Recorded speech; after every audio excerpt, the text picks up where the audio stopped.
My wife once confided in me, saying, "I just don't feel happy anymore." Those words hung in the air, heavy and unambiguous, yet they left me grappling for understanding. There were no clear reasons, no major argument between us, just a vague expression of discontent that seemed to encapsulate everything. I pressed her for more details, tried to uncover the underlying issues that might have led to her feelings. What could we do to remedy our relationship? She sighed and shrugged, telling me she needed time to figure things out. In that moment, I faced a difficult decision. Rather than pleading with her to stay or fighting for her affection, I chose to give her the space she requested. I believed that perhaps stepping back would allow her to reflect on what we had together. Surprisingly, when she realized that I wasn't going to chase after her, she returned to me, seemingly ready to reconnect.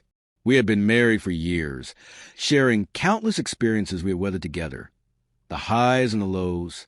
I had always thought our bond was strong and that we were content with where we were in life.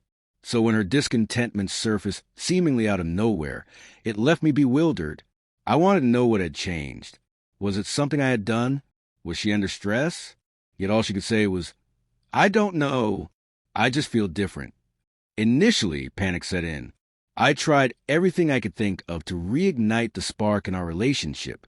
I took her out for special dinners, showered her with affection, and reminded her of the beautiful memories we had created together. But despite my efforts, the distance between us only seemed to widen. It was as if the more I tried to reach her, the more she pulled away.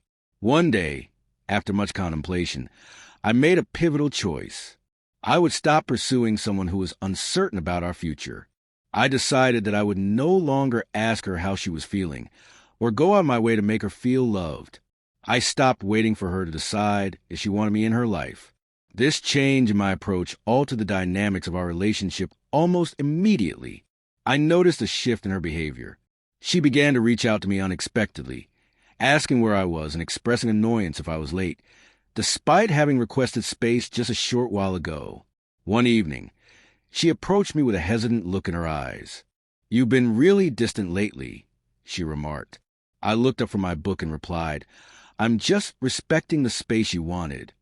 For the first time, I noticed a flicker of concern in her eyes. She had expected me to fight for her, to plead for her to stay.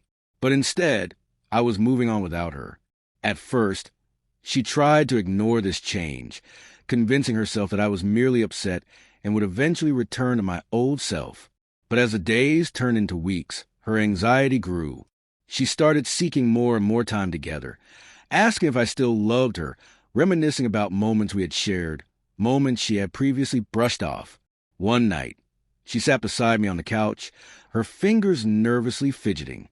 "Do you still love me?" she asked in a barely audible voice. I looked at her, maintaining a calm demeanor, and replied, "Why does it matter now?" Her eyes widened in surprise, and she stammered, "I just feel like we're growing apart." I chuckled softly, reminding her, "You're the one who wanted space. I'm just honoring your choice." In that moment, I could see the regret flooding her expression. She had anticipated my unwavering support, yet here I was, having let her go. And now, she found herself in a position of wanting to pursue me. But beneath her longing, something felt off. It was clear she wasn't just missing me. She was hiding something deeper. Then one fateful evening, while she was away, I noticed her unlocked phone sitting on the table. A message lit up the screen. "I miss you. When can I see you again?" My heart sank, but I kept my composure. The realization hit me hard. She hadn't sought space for reflection.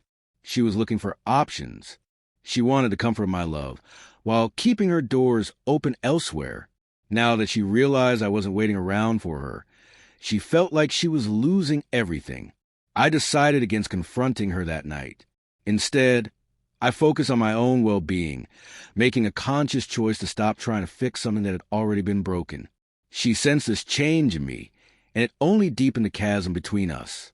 One evening, as I was preparing to leave the house, she stood in the doorway, uncertainty etched across her features. "Where are you going?" she asked, her voice tinged with worry. "Out," I replied curtly. "With who?" she pressed. I smirked. "Why do you care?"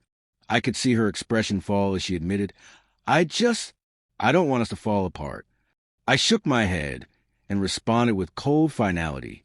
We didn't fall apart. You walked away. And now I'm doing the same.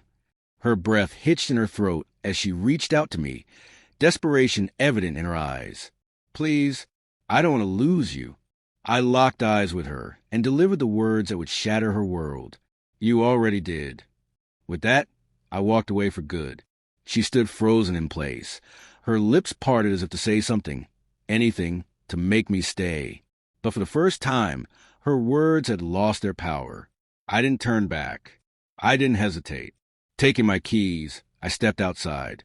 And in that moment, I felt an overwhelming sense of freedom. She remained inside, trapped in a moment she could never undo. Despite her attempts to reach out through texts and calls, I chose not to respond. It became clear to me that she never truly wanted space. She wanted options. She desired the reassurance of my love while exploring other possibilities. And when that didn't work out, she thought I would still be there, waiting for her, but I was already gone. For the rest of her life, she would grapple with the haunting truth. She lost me, and there would be no way to come back from it. A final message for anyone listening. If someone asks for space, grant it fully. When they realize what they've lost, allow them to confront the regret they created.